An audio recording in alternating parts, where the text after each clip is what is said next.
The Voluntary Reaction. As soon as the UT game is over, tune in to Fan Run Radio's post-game free-for-all, featuring instant analysis from your favorite Fan Run radio hosts and your phone calls. All the joy, all the rage, all the passion.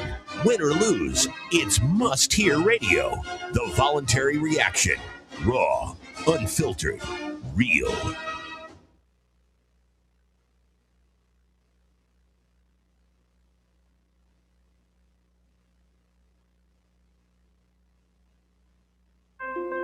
Attention service members and veterans. Introducing the Griffin Law Firm, your trusted ally in military legal matters. From court martials to benefit claims, at Griffin Law, your mission is their mission. Here's VFL Marshall Griffin. As a veteran and retired military attorney, I've successfully defended lifelong benefits and helped preserve professional futures. So I know that when you hire a military justice lawyer, you maximize your chance to get relief. With my unique experience, I can advocate for you because there's no military matter that's too big or too small. Let us help you make these critical decisions that could affect the rest of your life. Remain silent. Request counsel. Call Griffin Law. For a free consultation, call 888-707-4282. That's 888-707-4282. Or just visit griffinlawdefense.com.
Tennessee falls at home today on Senior Day at Thompson Bowling Arena.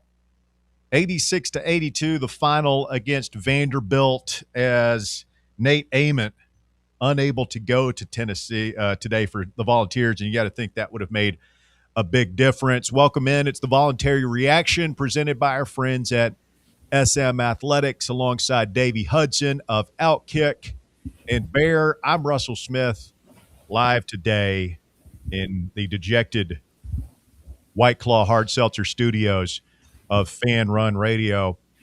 Guys, I don't know if you saw the news this week, but Stephen Hibbert passed away at the age of 68.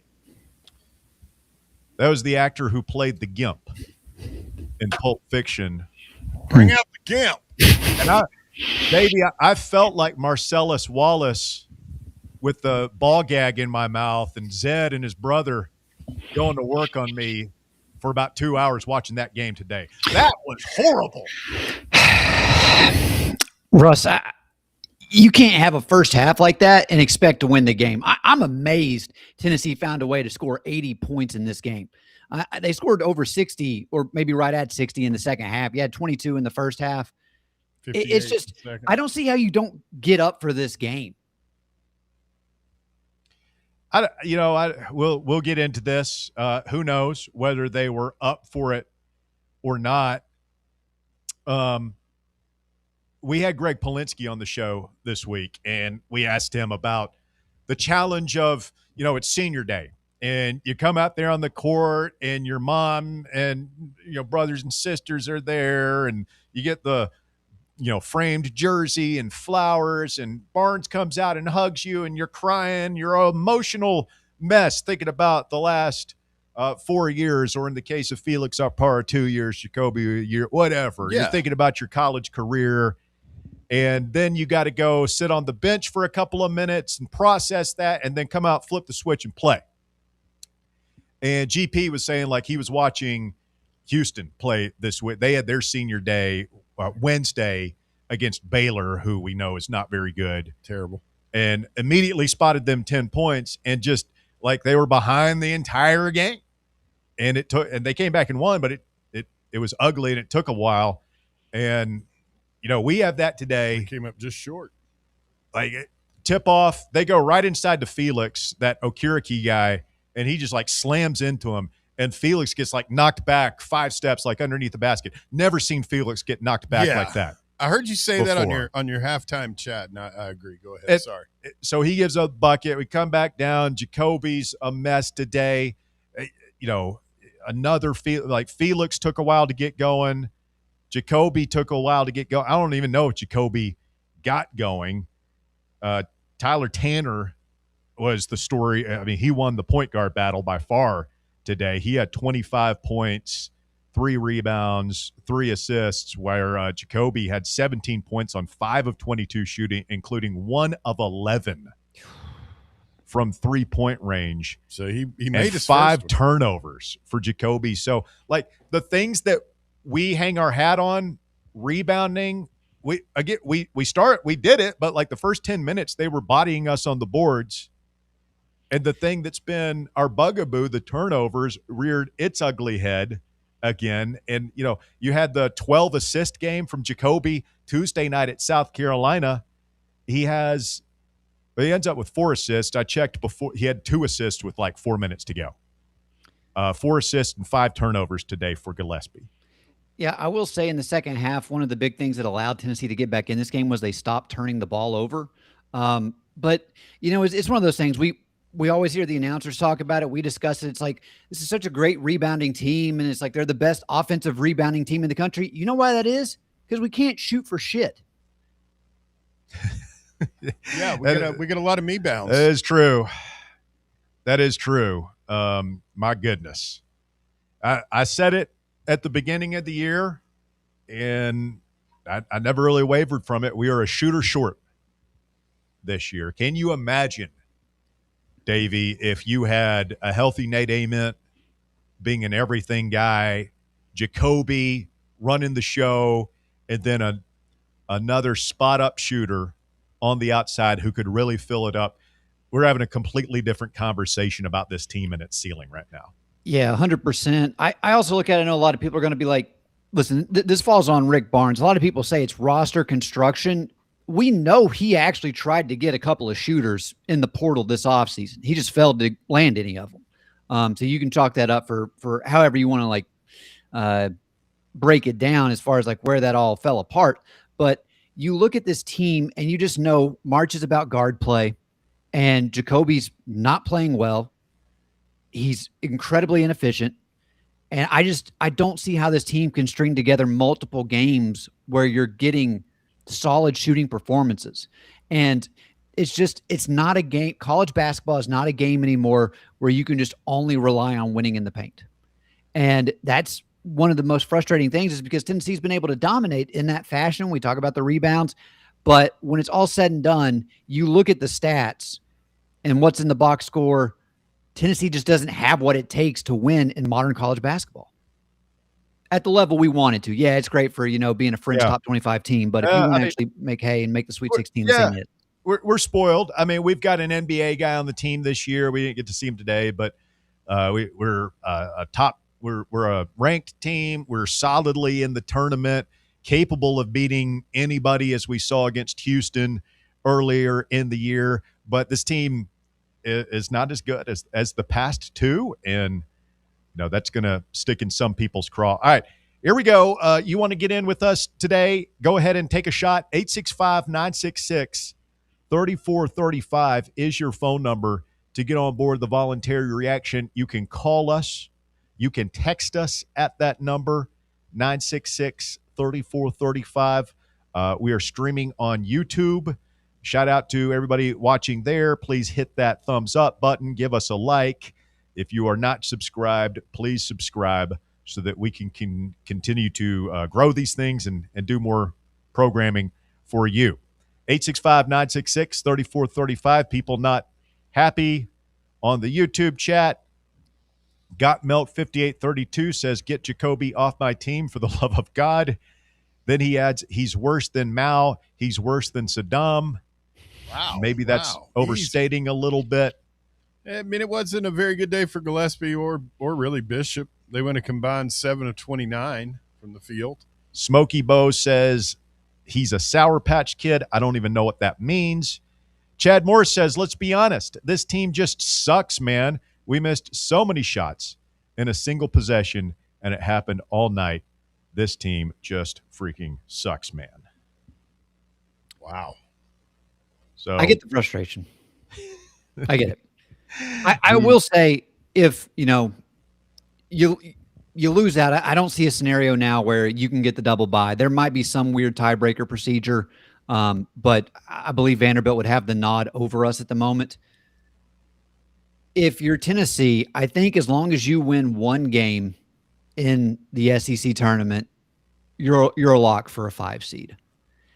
All indications are you're going out to Portland. You're going to be trying to think of, that's the South Regional technically, but that Portland bracket looks to be the most common and likely destination. But yeah, you got to have Nate Ament back if you want to do anything. But I don't see this team getting out of the first weekend. I can see them winning the first game, but the first weekend, they just don't have it. I'm not prepared to go there. I think we can get out of the first weekend if Nate is healthy, but it's at a certain level, this team is what they are, as we've been discussing here. But there is a slight roller coaster / Jekyll and Hyde mentality to this team where, again, we've seen them be really good, and we've ridden this roller coaster in the course of single games. And I keep going back to that first half of the game at Kentucky when Nate Ament is just going off. And it felt like, oh my God, he's on the verge of becoming Dalton Connect. He's on the verge of becoming the guy that is unstoppable, who can do whatever he wants to do, a three-point threat that can drive and dunk it, guy who can absolutely do it all. And then he disappeared, and nobody could pick him up. And as good as we looked for those first 20 minutes, we looked like a team that's capable of losing to anybody, which we are in the last 20 minutes. And so that's on one hand, why I say you never know what this team is capable of in the NCAA tournament, but on the other hand, it's like there's no reason to believe that they could flip a switch and go on a run for 6 games. Do have one positive from today. What's that? You didn't blow a double-digit lead. I did see in a tweet, somebody put it together. I think it was Field of 68, that graphic where it's teams that are capable of making a national championship game just based off their KenPom numbers. And Tennessee's one of the, I think it's like 12 or 14 maybe teams in the country. I don't know. I mean, it's weird, man. We either play really good or. Yeah, we were 13th nationally on KenPom coming into this game. Yeah, you're not top 10, though, in either the offensive or the defensive metrics. No. It should be pointed out before we get to these phone calls that if you are looking for a ray of light here, Omari Evans was fantastic today. 24 points, 6 rebounds. There's that one stretch at about the 4-minute mark where he just completely took over, trying to do it single-handedly. He made some money today is what Omari Evans did, because that kid is about to get paid. Cannot wait to see his development here going forward. And we can have this conversation later. Looking ahead towards next season, obviously there's a lot of roster construction that has to get done correctly around him for us to be all that we hope we can be. All right, here we go. Let's get some phone calls going. 865-966-3435 is your number to get up with us. And Robert is up first today on the voluntary reaction. What's up, Robert? Robert dropped. Womp, womp, womp. Of course. Robert, call us back. Give us a call back. We'll get you on here. Or just his call just dropped. His call dropped like our three-pointers would not drop today. 6 of 24 from three-point range for the Volunteers, 25%.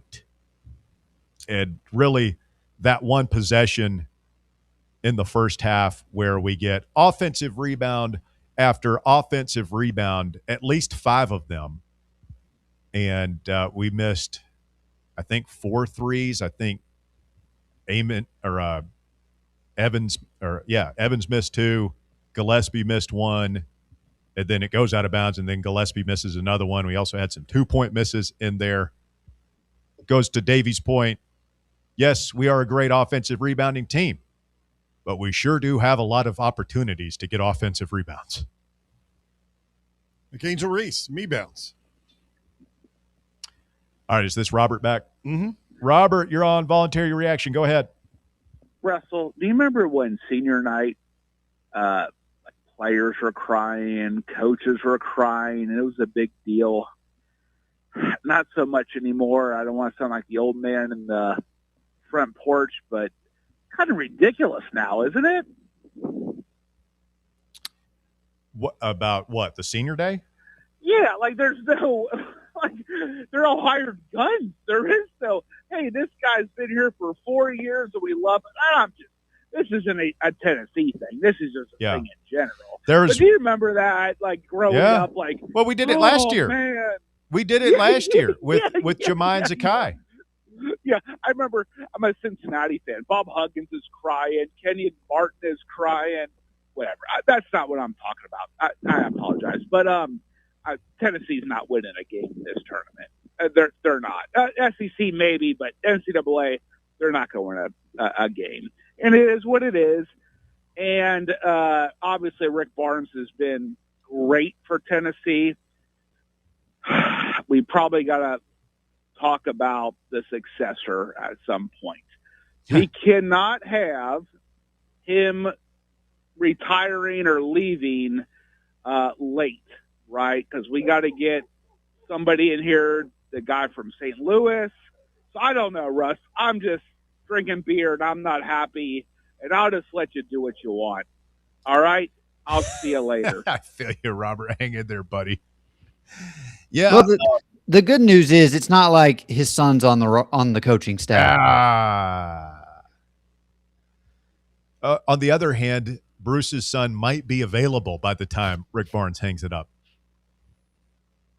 Oh, he'd make a phone call. You want an alum? Hell no. You want somebody who wore the jersey, somebody who bleeds orange and white. I'd rather let Kara Lawson would be a better hire to replace Barnes and Stephen Pearl. She knows more basketball. Davey, there was a rumor going around this week that Josh Schertz, who Robert referenced there, the coach at St. Louis, coached at Lincoln Memorial, there's a rumor going around that he has told people close to him that Tennessee is his dream job and that he would be, quote, willing to wait, end quote, for the opportunity to come back to East Tennessee. What's his relationship with Dr. Dan? I don't know, but he's an analytics guy. St. Louis, let's see where their metrics check out. You have to be careful with those on the mid-majors because sometimes, you're tasked with doing more with less. Yeah. 23rd in the net. They're a good team. 31st in KenPom. 27-3 on the year in the Atlantic 10. And a historic job that's got to be difficult in the NIL era to win the Pelicans. I mean, it's not like I look around college basketball right now and I'm like, you know what? This other coach at insert like a Power 4 or Power 5 in basketball program is somebody I'm circling, and it's like I'm going to go poach him from this school. I don't really see anybody at the moment that it's like that looks like a reasonable outcome. But yeah, I mean, if you're looking to go the mid-major route, I would say put him at the top of the board. I'm not ready to have this conversation yet. Rick Barnes does not look like a coach who's ready to retire to me. You've got this core of guys now with Boswell going into his junior year, and now Evans, Troy Henderson, Dwayne Brown going into their sophomore seasons. You're adding a couple of guys that I really like in Ralph Scott, Manny Green coming in next year. You got to go out and Estrella coming back, Cade Phillips coming back. Like there's a lot of Barnes guys, right? Mm-hmm. There's a nice core. You've got to be able to go into the portal here in probably 2 weeks when our season ends and go and get the right guys. You need a point guard that can really do it. You need at least one shooter. And I'd like to see Davey. I'd like to see some sort of a stretch 4 guy. I'd like to get back to playing a little bit smaller, a little bit quicker, with a little bit less of a congested lane. I think that'll help Estrella a lot if he comes back next year. Yes. I mean, I know Barnes really does like to go with the 2 bigs. Yep. And if Phillips is out there, he's not really much of a stretch for it. I mean, they could probably play him at the, at the foul line and then have Estrella down on the block. I do look at it from, you take that roster. You've got a lot of great pieces to work with. I thought with the Vanderbilt game, one of the things that was the difference last time when we beat them in Nashville was, you moved Nate to the 4 and you kind of went the quote unquote small ball. And obviously that wasn't going to be an option today. And so you could tell really early on that was a struggle. I at least give the team credit for, picking it up in the second half and actually showing some life, but you just can't have that type of first half performance and expect to win against a top 25 team. It doesn't work that way. No, it does not. Let's get Known Dullard in here next. What's up, Dullard? Well, guys, y'all jumped the gun on me, and my call was going to be about the 2 big lineup where we had so much success against Vanderbilt, dropping down to 1 big. Not really an option today without Nate, but I do hope it's something we see in the tournament if Nate can get healthy. I just think that's lane is too clogged up, and that's why we shoot so poorly, not getting good looks at the rim. Since y'all stole my thunder on the topic, other thing I wanted to ask you guys is we did see Troy Henderson today, and we hadn't, and feels like a month since we've seen Troy, unless I missed him. And he's had that shoulder. You guys know much about like what's going on with him? Like seeing him today made me think maybe he's getting healthier, or I kind of assumed he was going to be shutting it down.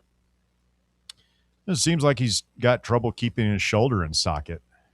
He does seem like a little bit of a spark plug type player when he's out there. You know, whenever you're looking at these other guards, I feel like he can at least drive, try to create his own shot. I mean, he did hit 1-3, which, you know, whenever I look at Tennessee across the board, just having a guard that can hit a three is a pretty nice thing to actually see out there.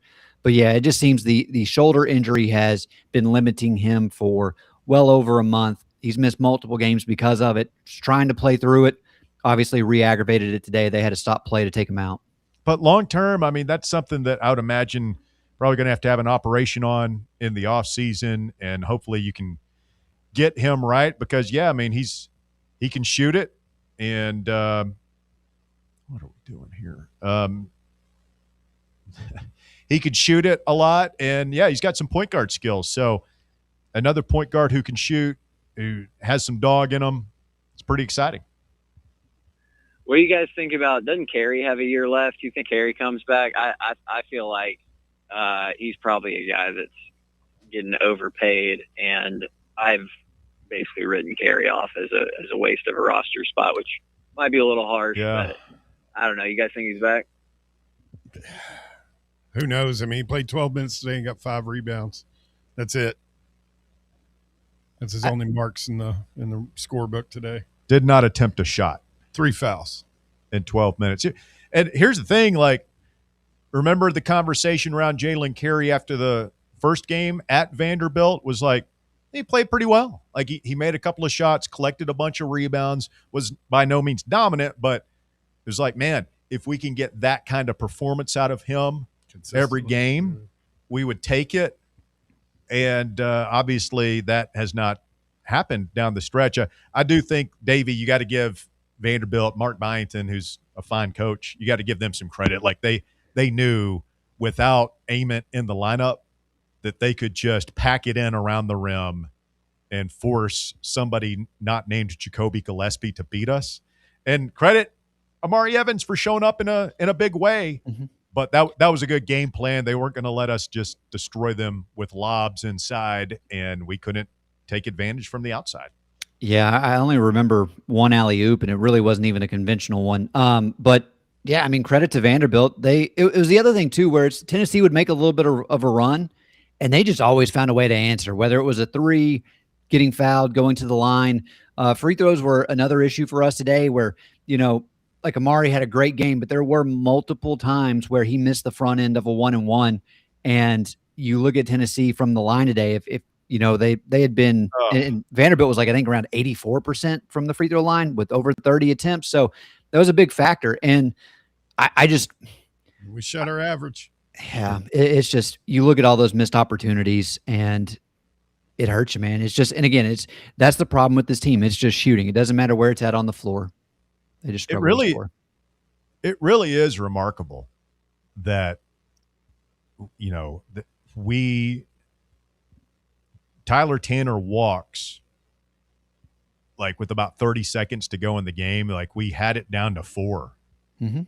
And like he kind of slips and walks and we get the ball underneath our own basket with about 30 seconds down 4.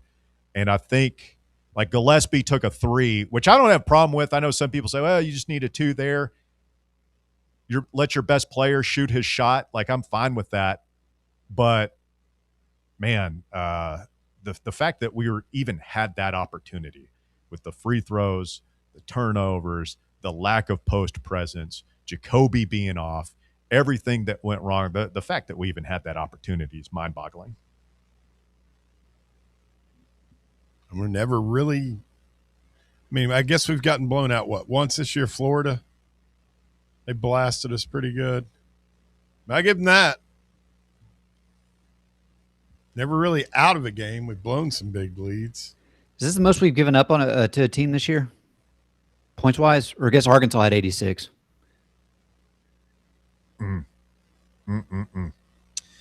So where does this leave it? When are we playing Thursday, Dave? Do you know?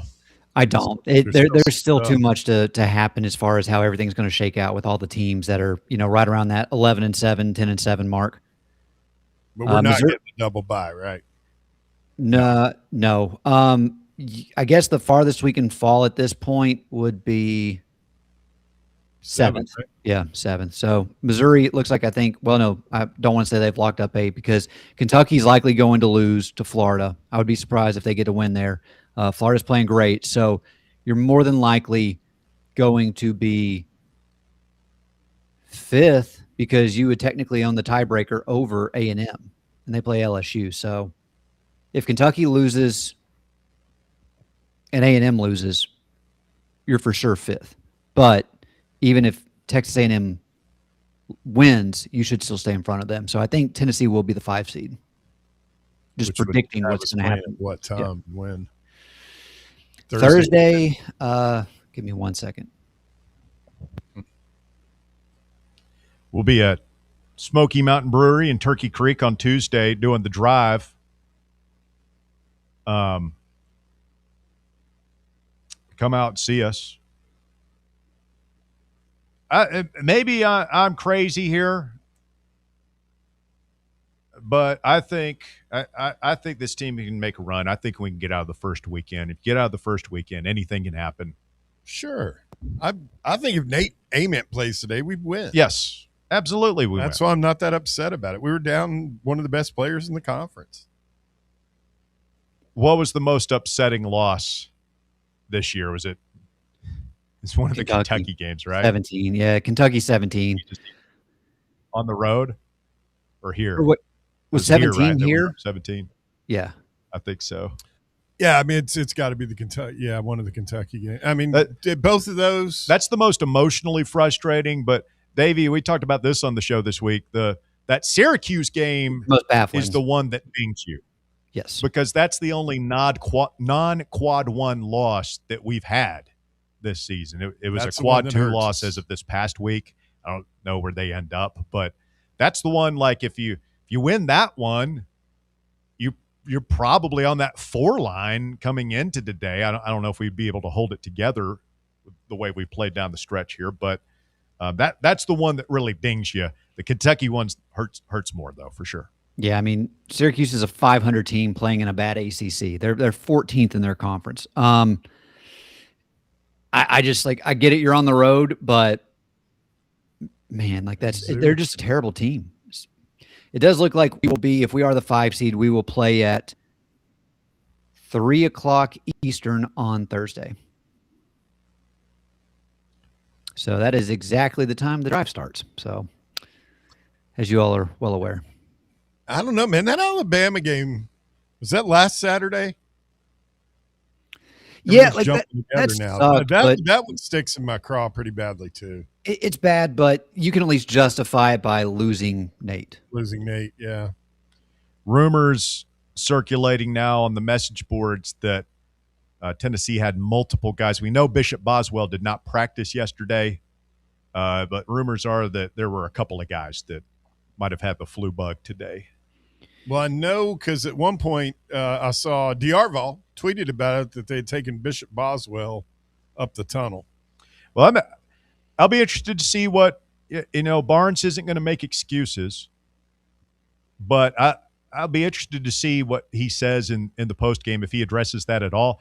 And then the other thing is, apparently, I don't know if you guys saw that. I was told during our halftime chat that during the starting lineups, yes, they announced J.P. Estrella as a starter. And he got up? And he was confusedly walking out. And then Barnes was upset with one of the assistants. And Carey ended up starting, which I believe would be the plan. He's been starting. Because that's what our starting lineup has been, and that's what it was. And if the PA guy announces the wrong starter, you're not just going to roll with that. You're going to go, you're going to make the adjustment and start who you want, right? This is SEC basketball. Jeff Jarnigan doesn't decide who starts for Tennessee basketball. So I wonder if Barnes is just really wound extra tight today, knowing he's playing a really good Vanderbilt team. His best player's not playing. and he just snapped. So Over a typo. I haven't been to a home game this season, but usually when they do the starting lineups, the starters are all sitting down beforehand. So was it a situation where like JP was standing, as they were making the tunnel for the guys to come out to the names being announced? I've got a lot of questions for that, and obviously I've not seen anything on social media as far as somebody filming it beforehand, and then JP's like, "Oh, I'm coming out." That is kind of odd. Yeah. I'm sure Barnes will address it. He usually does about stuff like, where other coaches wouldn't. He'll just flat out tell you what happened. Strange 24, 48 hours or so here on Rocky Top. Baseball team up 5-2 on Wright State in the sixth inning. The Raiders do have 2 on with 1 out. Freshman Cam Appenzeller on the bump right now for the Volunteers. So we'll see if he can get out of this jam. Real quickly, before we get back to the phones, Magic Mike says, Russ, I don't know that we do the little things well enough to make a run. Missed free throws, turnovers, and missed layups kill this team. I don't count that as the little things.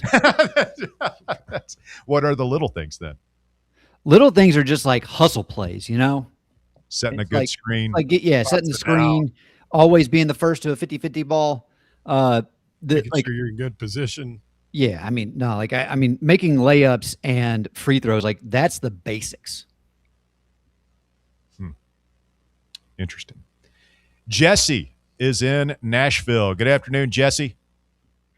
How's it going, guys? Russ, after talking to you at halftime, I had a thought or a memory of a couple weeks ago, and it just dawned on me. Yeah. If Vanderbilt was doing all the throwing up prayers when we played them in Nashville and going in, because they had those 2 wild threes, just not even looking, throwing up and banking. Of course they were going to come in and do the right things right. And I'll say this, the one takeaway from this game is Amari Evans is to Nate Ament as to what Zakai was to Kennedy Chandler their 1 year together. The thing that scares me the most is, and I know you hate talking about the subject of Rick Barnes's, how much time he has left on Rocky Top, but the core that he has sort of formed together this year of just overall young guys, and with how, this year at least through the 26th part of the season, it seems like he's just gotten more energy, more, I don't know if you want to call it excitement, week in and week out on the sidelines. He's just been, just getting into it with refs and all that, which is, I'm glad to see. That's been one of the biggest knocks on him, is that having this good core that he's built of young guys from Evans, Brown, Estrella is healthy, hopefully going forward. Henderson, who's been, like you said earlier, spark plug, is that gives him a little bit enough energy to try to squeeze out another season or two. Yeah, that's what I'm hoping for. I realize that we are less than an hour removed from a loss. And so a lot of our listeners right now are in their feelings and, man, it sure would be nice to have Josh Schertz or whoever they think we can get in here. But no, thanks. I would like to have Josh Schertz. If Rick Barnes did hang it up, that'd probably be, he would certainly be one of my first phone calls. But nothing is guaranteed in this sport. And you've got a guy that has won probably more games the last 4. This is probably the best 3-year stretch of basketball, 4-year stretch, whatever it is, that we've ever had in school history. I'm not ready to see that end. I would love to go further in the NCAA tournament. Yes, I get that. It feels like there is some impenetrable ceiling that we just can't get through right now. But dang it, man. Look at the Lady Vols. They're a disaster. That's right Pat now. Summitt's program. Look what has happened to that program. It can get away from you in a hurry. Well, and that's the beauty of Rick Barnes, is he's been around forever, experienced everything almost. Well, 90% of things. But this team, I'm not going to be as all negative Nancy on our postseason chances. Like, I would not be shocked if we go home the first weekend, but I wouldn't be shocked if we get it to the second weekend for the Sweet 16 and go from there. The one thing that I'm worried about, and I'll hop off because hopefully you'll get – I want you guys to experience more negative callers than me because Yeah. I'm generally optimistic. The one thing that scares me the most is like – and I've been out sick all week, so I haven't really listened to the drive. My apologies. Is I'm like 10% believing that Ament's done for the year, and they're like it feels like a weird time right now, and energy and everything. And I would not be shocked one bit if he's done for the season. Not because he's seriously injured or anything, but it's like you're this close to the end of the season. He's clearly in the top 8 to 10 of the lottery picks projected. Like, at that point, why risk tweaking something else?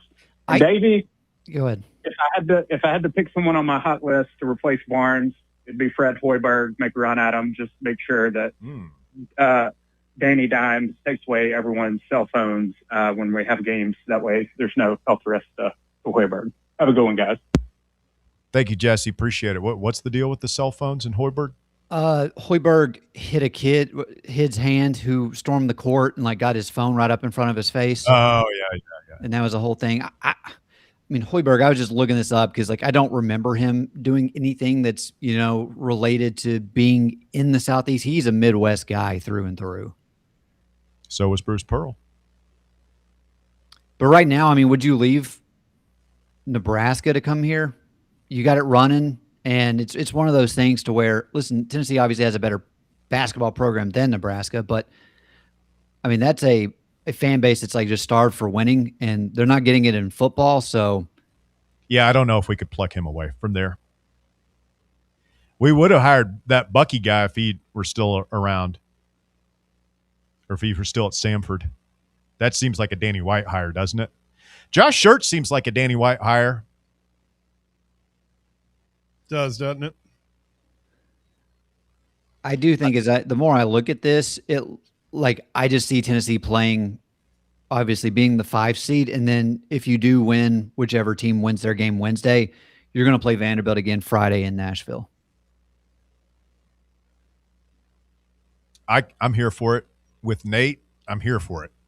I am too, because unlike Jesse, I kind of feel like I fully expect to see Nate first game of the tournament. Hell, I'm here for it without Nate, man, because I really do think there is something to the senior day thing. Like some kids can handle it, some kids can't. Zakai and Jemai handled it fine. And we're playing South Carolina last year. But the year before, that was one of the worst Kentucky teams we've ever seen. It was Calipari's last Kentucky team. They had fallen apart. We just fell apart. And we had Connect and everything, and we no-showed till it was too late. And this was very similar to that game where they jumped out way ahead, and we just could not close that gap. Not quite reel them in. And we made a furious rally that you knew was just doomed because it was just too big a gap with too little time left. Absolutely. I don't know if you guys remember that furious rally at the end of that Kentucky game. I don't remember the furious rally, but I mean, it's like I told you before we went on the air. This had all the makings of one of those games where you let a team get too far out in front of you, and you pretty much use up everything you got just to trying to get it back to even. What was your Earnhardt quote? Oh, Earnhardt said if you get too far behind, you use up, I think it was Earnhardt, you use up all your race car just trying to get back to the bumper of the guy. Tell that to the 5 teams we blew the double-digit lead to. Yeah, I mean, damn it. It's a good point. Tennessee Football 247 on YouTube says, I don't think it's the coach, it's the players. Yeah, I don't think we're shooter short. I don't think Rick Barnes could have done much. Well, this isn't a scenario where anyone's talking about firing Rick Barnes. or saying, like, I by no means want to move off of Rick Barnes. This is a scenario where you've got a guy who's at the end of his coaching career, and it's just a matter of how much time does he want to continue coaching. I like to think, looking at the youth and the freshman class he has, he's wanting to stick around a little bit more to see how that plays itself out. I mean, this is a guy it's going to go down as the best coach in Tennessee basketball history.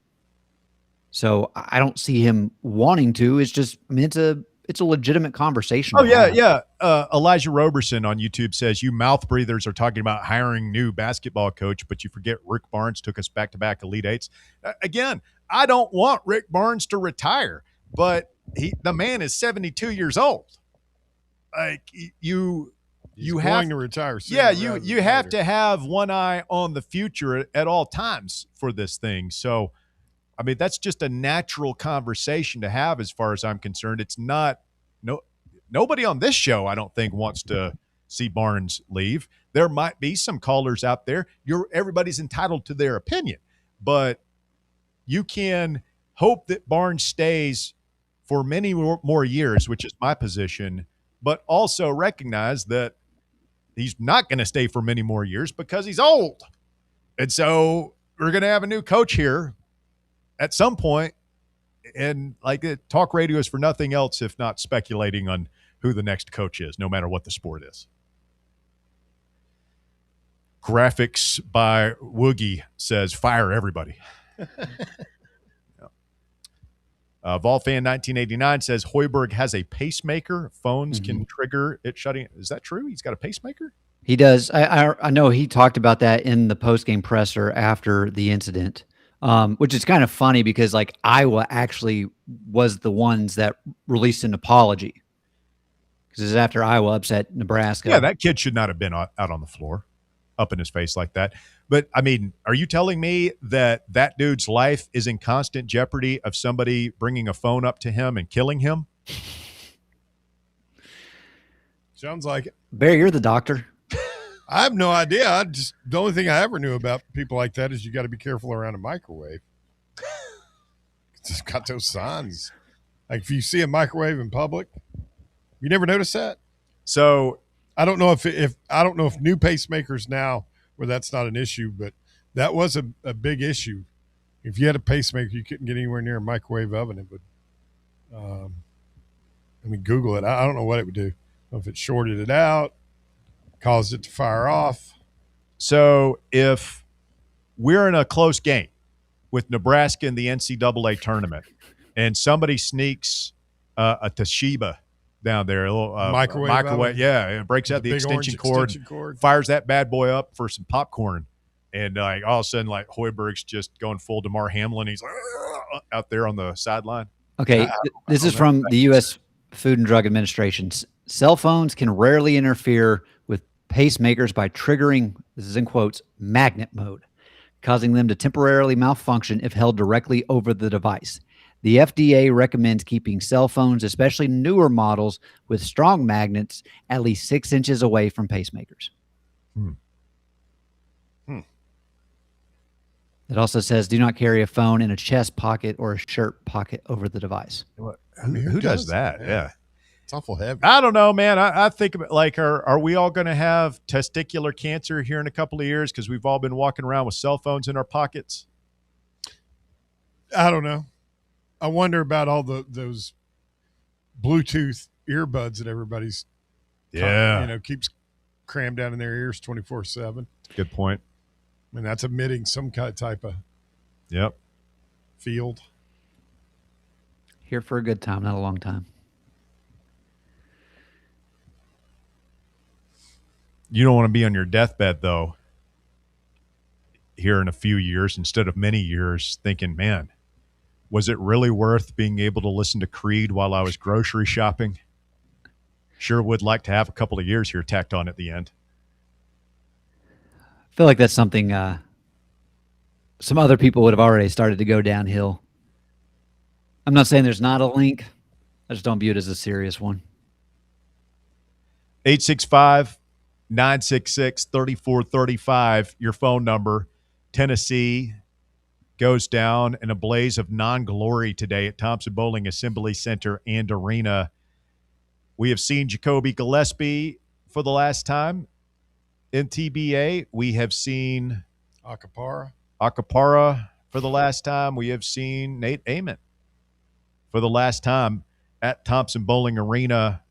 Vanderbilt gets 25 tonight from Tyler Tanner. What a fantastic player he is. I mean, it's hard to even be mad. That dude, he would look good in orange. At least he doesn't have a punchable face like the Kentucky guys always have. You're right. You can't get mad at the kid. 17 from Okiriki, and then 13 for Duke Miles, who I believe he did most of his damage in the first half. So we did kind of lock him up, and he fouled out at the end. He's the one that stretched out that lead early with all those. He had, 2 or 3 and ones, Dave? Yeah, that's one of those players, you look back to the beginning of the season. I mean, what's this team look like if we had managed to, get him? Because I know we were in on him in the offseason. See, I always forget about all that stuff, like who we were in on. And yeah, well, he was at Oklahoma, and then he committed to A&M, and then he was coming here on a visit, and then all of a sudden he just committed to Vandy out of the blue. I mean, how different is our season if that guy's our two guard instead of when we missed on him, that's when we signed Afro guy, Abram, who missed free throw in crunch time today. That was nice. That felt good. I was losing it there whenever I thought we were going to call the foul on Tennessee, which I guess that was the foul Duke Miles was the his inbounds. fifth. Yeah. Because the guy caught it from behind, so he couldn't actually see that Miles was the one that hit Abram. And so they had to get to huddle together. You were gesticulating wildly on camera here on my monitor. No, it was after we'd already connected to him. I just happened to glance over, and Davey looked like he was getting ready to kill there were somebody. so many. Oh, God, there were so many. What about after Evans went on his little run? This is right when I got here, so I was listening on the radio. Evans hit, I think, 2 threes. And it was a 6. It might have been it was a 5-point game, I think. And then Chandler Bing hit a corner 3. Mm-hmm. It's man, and the arena was rocking at that point. It's if we get a stop there and another bucket to make it a 1-possession game with 5 minutes to go, you really like your chances there. But yeah, they just kept finding ways to answer. I mean, they almost gave it away there in the final minute. I think if that game's extended by another 2 minutes, who knows? But they did a good job of continuing to, at least hit a shot to pull away just enough to make the crowd groan. And I mean, Amari Evans, when he was having his big first half, I think I said at the halftime chat, I don't know if that's going to be enough. Gillespie's going to have to do it. Amari Evans isn't going to have a monster. He had a monster game, man. He ended up with 24, 25. Yeah. I mean, that dude is a dog. That is the one bright spot. I did think about that. I'm looking forward to watching him develop and become, he maybe Barnes' next superstar 4-year guy. You think he's here for 4 years, Dave? What's his ceiling? Yeah. I mean, it kind of strikes me as a little bit better offensively, not as good defensively for a Jemai Meshack comp. You win a lot of games with guys like that. Ryan Shumpert, Rocky Top Insider, reporting most home losses from Tennessee in football, men's basketball, and women's basketball combined since 2020. The Volunteers lost 12. We lose 11 this year. First time we've lost double-digit games combined in football and men's and women's hoops in 6 years. 7 years. Wow. Yeah, 2020 was a bad year. Vanderbilt kind of owned us this year. Unreal. I mean, they came in here and slapped us around in baseball. I know that technically last school year, but they slap us around in football and they get us in basketball here. I'm not as mad about today. Today, we didn't have Nate. did not play our best, but it's whatever. I'm still redneck mad about that football game, and probably more mad about that baseball series last year than today, if I'm being honest with you. Baseball's on the struggle bus too now, by the way. It's 5-4, and we're kind of clinging to it in the 7th here. Why can't we hit the damn ball? Look at so many good hitters on paper. I don't know. I mean, Henry Ford absolutely nucleated one about a half an hour ago. He's him and Abernathy at the top of the order are doing it, but everybody else not doing it enough. Let's get Pete in Nashville. Hello, Pete. You're on Voluntary Reaction. Go ahead. Hey, guys. Calling in a little late, but rough day for the basketballs. Really just wanted to get your all's kind of thoughts and vent a little bit, but a little frustrated with kind of the expectations that have, I feel like, become with Rick Barnes. Yes, I, myself and others, owe him a tremendous amount of gratitude for what he pulled us from, but we're kind of at the point that we're looking at a top 5 to 7 paid head coach, and year after year, our roster construction is just mind-blowingly short of what we need. And I just don't know that I can have confidence that we're truly getting what we're paying for at the head coaching spot.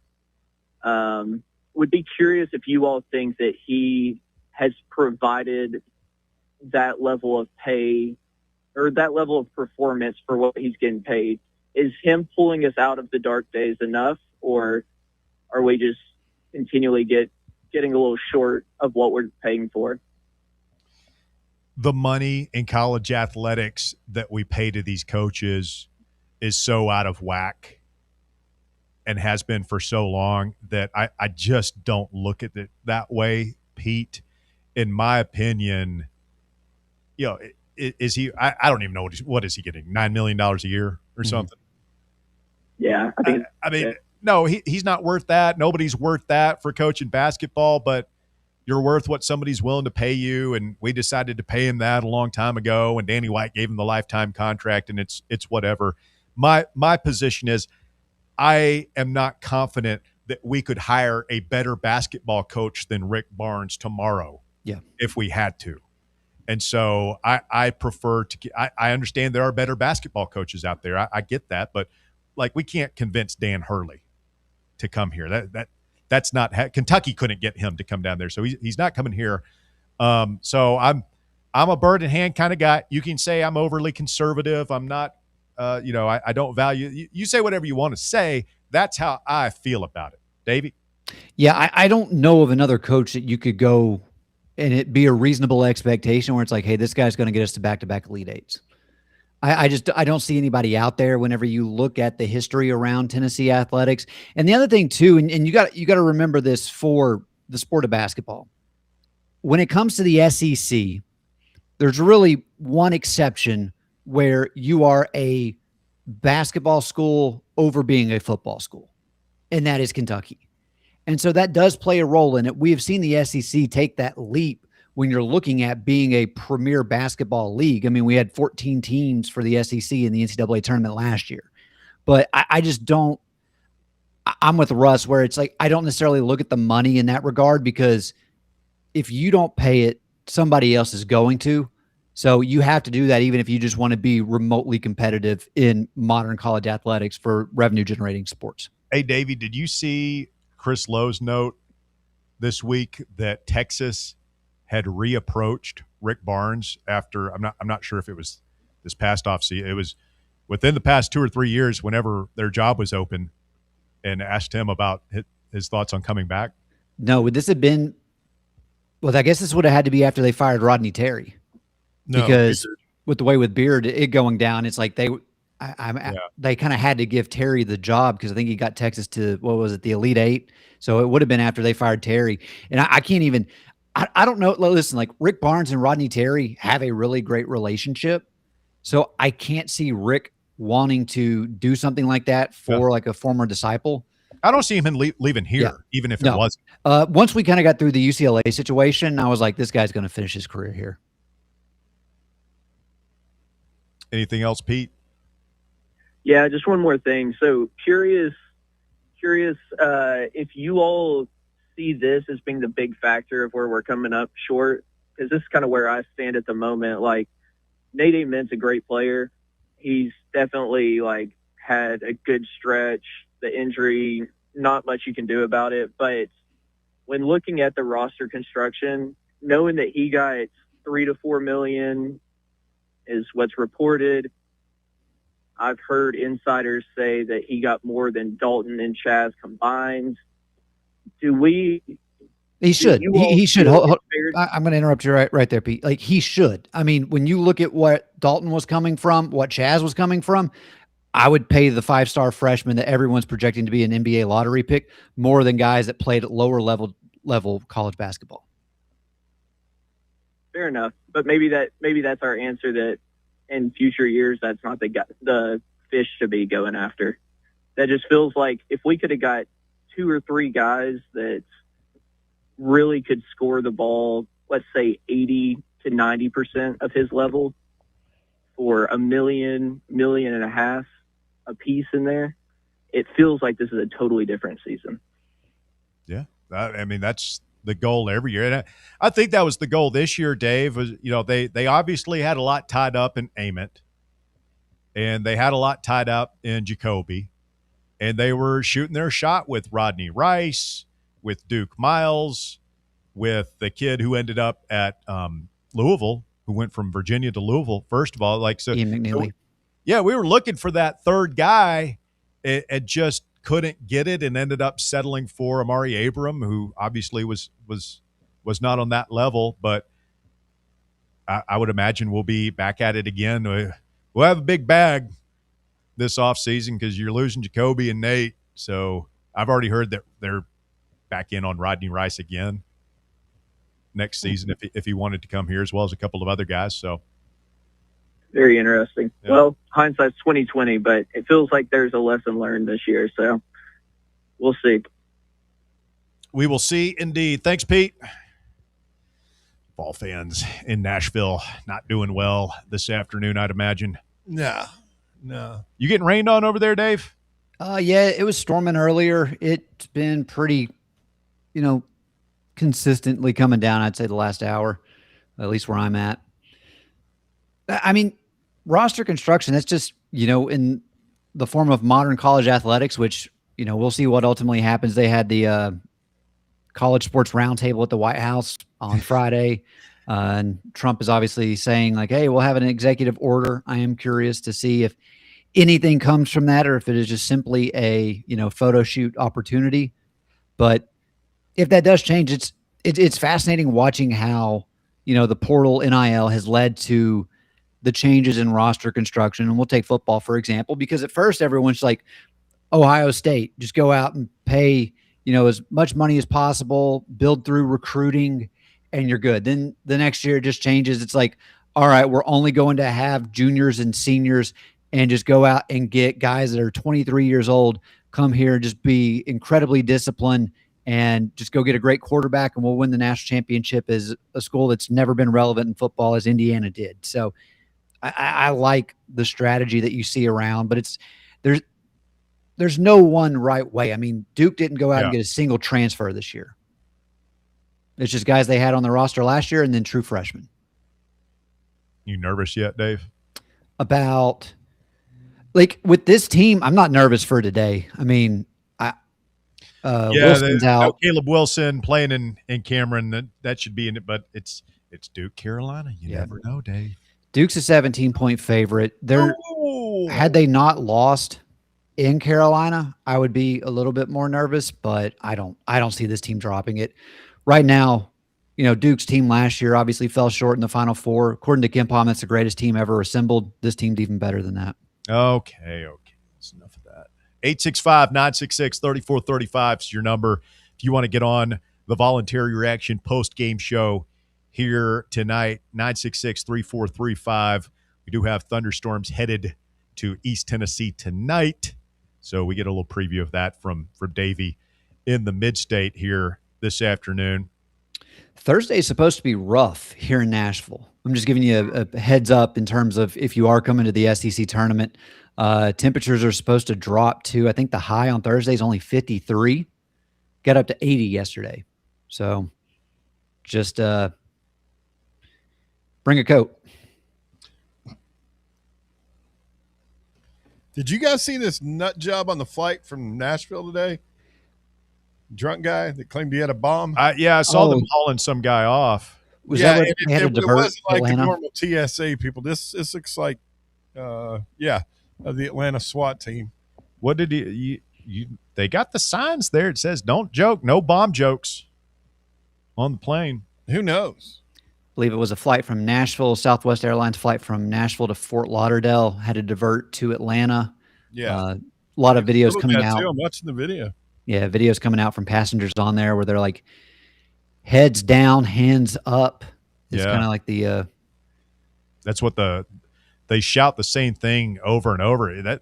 That would freak me out because they'll like the stewardesses and flight attendants, whatever, are instructed to just repeat the same thing over and over, like they're chanting it at you, which is really strange. What was it? Heads down, hands up. Yeah. Blaine Brown strikes out with runner on here. The bottom of the 7th. Baseball Vols. Come on, Diamond Vols. Get us a win. Get us out of. We could at least have a normal evening. I get it's early. A lot of baseball still to be played, but where do you guys kind of see this team topping out at? I don't know. I think the goal should always be to host a regional. I think that the pitching on paper looks very good, and so far here to start the season has been pretty good. I think the hitting is what's driving me crazy right now, and I'm sure it's on Elander's mind. We start SEC play next week, and we just don't have a very defined lineup.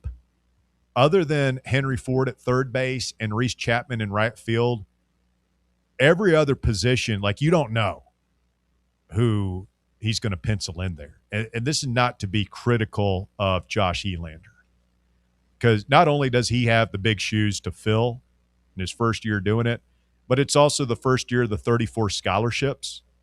So you've got all these guys, like they had to really dial in on who they want on the team. You've got all these guys that he feels like he needs to play, and you can only put 9 guys out there. And the thing with Levi Clark is probably the biggest conundrum right here, because you already obviously have money invested in him. He's a big league prospect. He's still a first-round prospect right now, according to the mock drafts. But he's hitting like 150. Like, I mean, he is just awful right now at the plate. Unplayable. Oof. And so he's not in the lineup today. I don't know what you do there, but it's also like Abernathy now shuttling between center field and second base. You're flip-flopping between Marin and Antigua at shortstop. You're shuffling catchers. You're shuffling first basemen. You're shuffling left fielders. And so it's like you just wish that some of these guys would start mashing to the point that he can't take them out of the lineup. Well, I mean, in your lineup, everything gels at that point. Well, I mean, I think there's – like I don't know that the shortstop thing figures itself out. I don't know that, the DH left field, first base thing, I don't know that figures it. I don't know that the catcher thing – but you got to have a couple of those things where it's just like, okay, this is our guy at the way you have it at third and right now. Tony was really good at that. And again, it was different with the 11.7 scholarships, and it's changing a lot now. I wish long way to say, like, we got to hit better, Dave. Like by this time, years past, we'd have multiple run rule victories, multiple guys pushing 10 home runs, just offense, and we haven't had it this year. Even in the midweek games against your Oaklands and ETSUs and Bellarmins of the world. Must wake up bats. Yes. Hats for bats. Talk to Joe Vu. Jaden Lowe on the YouTube chat says, in the words of Pruitt, Henry Ford is a war daddy. Henry Ford wants a T-shirt. I'll give him that. War daddy. Forgotten all about that. Reese Chapman is up with the bases loaded and 1 out. Vols leading by 1 run as we play in the bottom of the 7th. Speaking of Dan Hurley, did he? I know he got thrown out. They're saying that like he may have made contact with that guy. Well, I thought he did. Davey, I don't know if you saw it. They had a split screen because Danny Boy was getting thrown out and Bobby was getting teed up like right at the same time. So I don't know if it was ESPN or CBS or what, but they had both feeds going. They went so that you could watch the Hurley Hurleys. multi-box. Yeah, the Hurleys melt down. Yeah, for Danny, it was clean defense by Marquette where he went off for them trying to hit a layup in the final seconds to, I think, tie it back up. But it was a good play by, Marquette defense. And then you can only see the broadcast from the normal view. They didn't have another camera where they, at least from what I saw, where it's like you could tell. But if he didn't make contact, he couldn't have been any closer. So if he does make contact, I mean, traditionally that's going to be a suspension. Do you suspend Danny Hurley going into the Big East tournament? You kind of have to, don't you? I honestly think for the first game, if you're the Big East, that actually probably raises the profile of that tournament up a little bit more. Chapman hits into a double play. Wright State gets out of it. Rick Barnes today said he expects Nate Ament to play in the SEC tournament next week in Nashville. Well, I give him 2 straight weeks, almost 2 solid weeks of being off of it and just getting treatment and rest. So maybe he'll come back.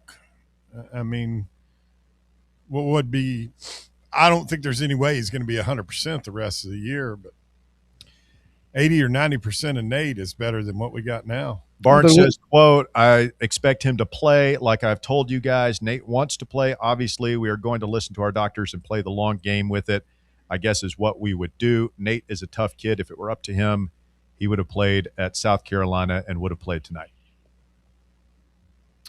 I mean, correct me if I'm wrong, but all indications are it's just clearly ankle, no knee injury. Yes. That's a good sign. I mean, they haven't gotten super specific, but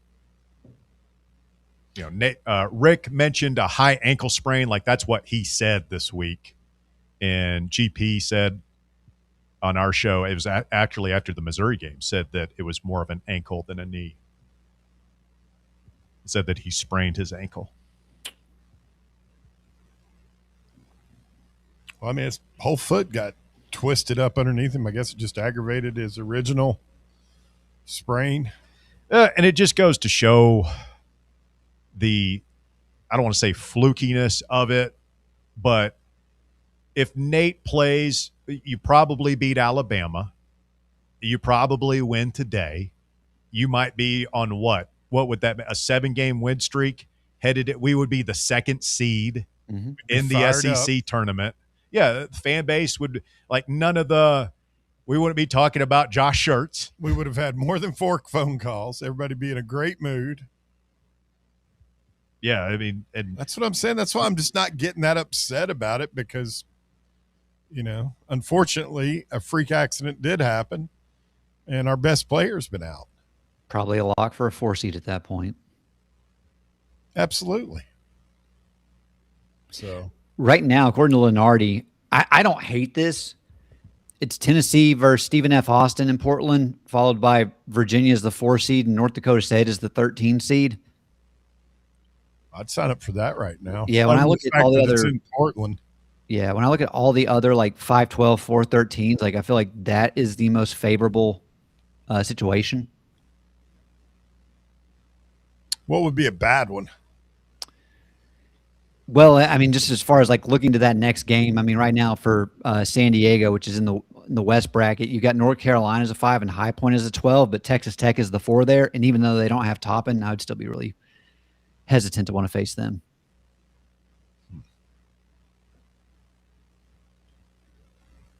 We got Krenzel in here to pitch, as it looks like, and I don't blame him. It's like Elander's going all in here to win this game and lock up the series win. Oh, yeah, you have to. So Braden Krenzel. You know whose son that is, don't you, Dave? I should. Who is it? Do you know, Bear? Craig Krenzel. Former Ohio State quarterback Craig Krenzel. Now, I do not like where Palm has us, which is actually kind of funny because the 4 seed there would be Fred Hoiberg in Nebraska. Let's just bring a microwave and keep But killing them. yeah, that one, that would be in the East region, though, and Duke would be the 1 seed there. I don't want any part of Duke this year. I wouldn't mind them. I mean, if you're going to a Final Four, you're going to have to go through a Michigan, a Duke, an Arizona, somebody like that. And I sat there and watched with my own 2 eyes us go toe-to-toe with Duke. And that was – granted, it was before, Boozer had a full season of experience, but Ament as well looked kind of – that was back when he was on his baby giraffe phase, just trying to figure things out. I mean, look, we would be – what, if we played Duke full strength tomorrow on a neutral floor, we'd probably be about a 7.5-point underdog. No, But, I'd probably say it's around 12. What? Come on. Go look at the metrics. Come on, Dookie Dave. You don't believe that. So they got North Carolina as a 5 seed right now, okay? We're a 4 seed. North Carolina, 17.5-point dog. Yeah, but you're playing in Cameron without their guy. I'm saying we're playing with our guy on a neutral floor. We struggle offensively. They're the best defensive team in the country. I'm not saying we'd be favored. I don't think it's double digits. You also thought they were going to beat Michigan too, Bear. Or Michigan was going to beat them. Oh, easy. Sorry. Easy. I'm sorry. Ooh, you want to hear a stat? Last 5 games. Jacoby Gillespie's 31 of 89 from the field, shooting 34%. What happened to his 3-point shooting?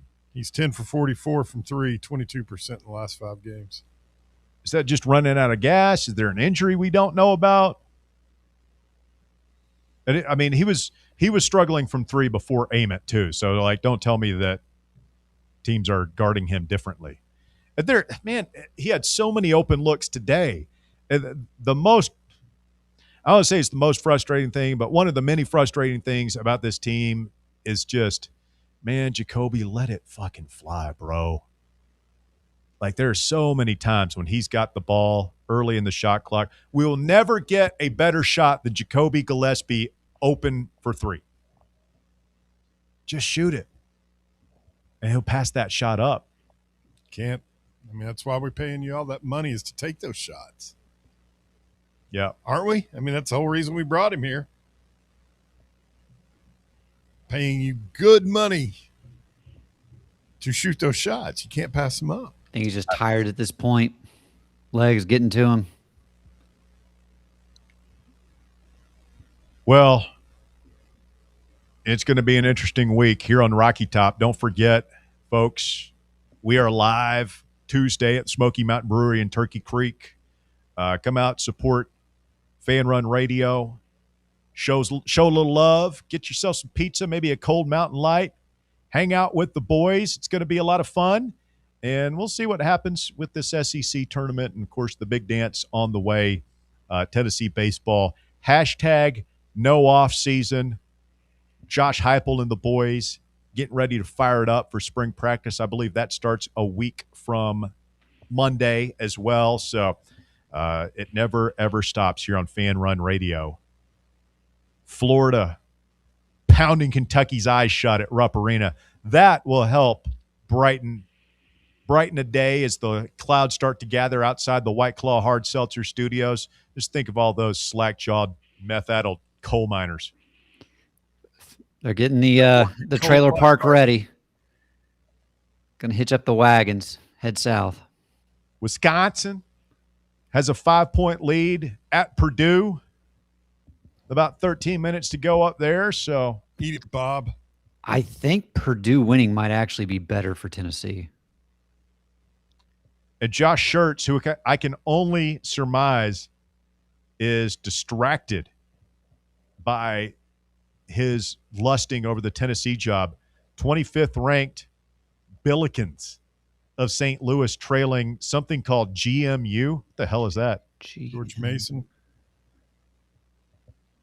71-43. Whoa. With 7.5 minutes to go in that game. See? All you guys out there, right? Oh, man, let's get Josh Schertz in here. Let's go play. Maybe we have to do that someday. But today is not the day. Rick Barnes is our coach. The dream lives on. The hope endures. It will never die. It will never go away. The sacred quest continues. Davey, give me a parting thought here before we get out of here. Regular season is over. It always goes by too quick. Listen, I'm not expecting Tennessee to get past, Florida. I think that is a situation where you win your first game. I think we'll actually beat Vanderbilt in game 2. But just win one game in the SEC tournament, get a little bit of momentum. You've really struggled against decent teams as of late. Let's find a way to get in the win column. Nashville's going to be fun this week, but, man, we just got to get Nate back. Got to get Nate back. Got to get our guy back. I don't want the last image of him in orange and white to be him writhing in agony on the floor. The bunch of damn Bammers walking around. Look what they did to our boy. Come on, Nate. Heal up. Get back out there. Let's see you in Nashville. Bear, parting thoughts? I hate that this was the last time that we got to see several of these guys. Jacoby Gillespie, Felix Akpara, obviously would have loved to have seen Nate Ament today, just to give him a good send-off. But, you just got to reset. Everybody get healthy, get over the flu. So, gives us a good stretch to rest up and get ready for the tournament. I'm looking forward to it. It's one of our favorite time, my personal favorite times of the year. So I'm not going to waste any of it being all down about, oh, no, we're not going to do this. We're not going to do that. Worry about that when we get knocked out, if we do. That's how you got to think. I mean, this is Tennessee basketball in the NCAA tournament. What could possibly go wrong? Don't answer that. Don't answer that. All right, folks, we love you. Thank you so much for tuning in. Sorry it didn't go our way today. Let's see if we can get this dub in baseball and get back up on that horse next week. Like I said, come out to our remote. We'll be live actually starting at 1 p.m. until 6 p.m. on Tuesday at Smoky Mountain Brewery in Turkey Creek. It's a great place to hang out. Come by, get a pizza, get something to take home, man. Help us out. Show a little love to one of our sponsors here. They do a great job, and we will get back with you Monday morning. Talk sports, 8 a.m. right here on Fan Run Radio. The drive from 3 to 6 for Bear and Davey. I'm merely Russell Smith. Have a great rest of your weekend. Keep it tuned right here to Fan Run Radio.